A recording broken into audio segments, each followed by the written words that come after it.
گراری پل، اس کو ہم نے کراس کر لیا ہے جی۔ یہ پرانا یہاں پل بنا ہوا تھا۔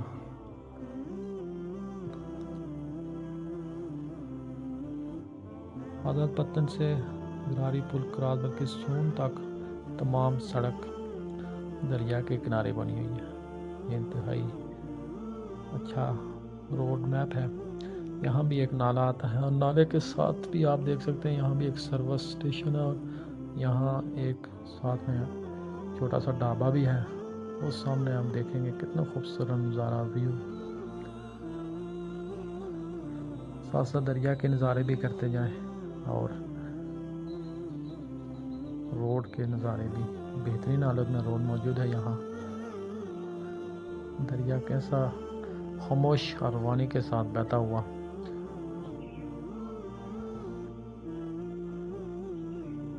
یہ چڑھائی چڑھنے کے بعد ہم دریا کو الوداع کہہ دیں گے۔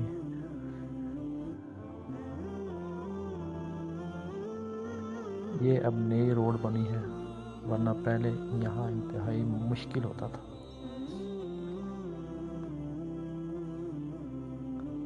مسلسل چڑھائی آ رہی ہے اور یہ بکروال یہاں بھی پہنچ چکے ہیں۔ بکروالوں کا ایک ریوڑ کشمیر کے پہاڑوں کی طرف رواں دواں۔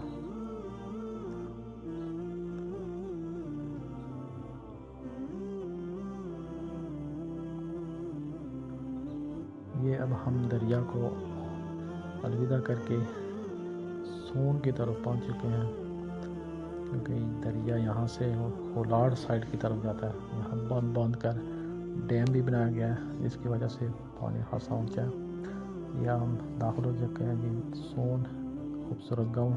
یہ سب سے پہلے دکانوں کے ساتھ ایک ہوٹل بھی بنا ہوا ہے۔ ہوٹل کو جیسے ہی کراس کریں گے آپ کو نیچے ایک گاؤں نظر آئے گا جس میں خوبصورت جامع مسجد اور اس کا مینار آپ سامنے دیکھ سکتے ہیں۔ اوپر کی طرف بھی ایک دکانیں ہیں۔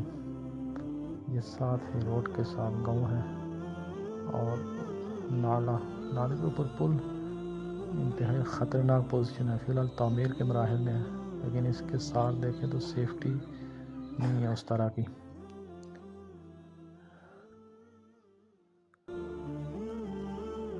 سون کراس کرتے ہی آپ خوبصورت نظاروں سے لطف اندوز ہوں گے، اور یہ جو جگہ ہے انتہائی سیدھی ہے اور یہاں گاڑیاں کافی سپیڈ سے چلتی ہیں، اس لیے احتیاط کی بھی ضرورت ہوتی ہے۔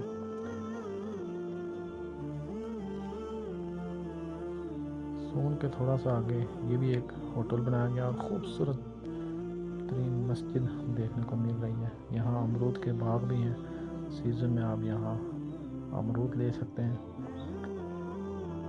اور یہاں سے انتہائی خوبصورت ترین نظارے شروع ہوتے ہیں۔ روڈ کنارے نالا اور نالے کے ساتھ روڈ کے ارد گرد بلند و بالا درخت، چیڑ کے اونچے درخت۔ یہاں گرمیوں میں ستو وغیرہ کا انتظام ہوتا ہے۔ یہ انتہائی پرفضا مقام ہے، درخت ہی درخت، سبزہ ہی سبزہ۔ وہ سامنے ہمیں نظر آیا جو اوپر فاروق ہوٹل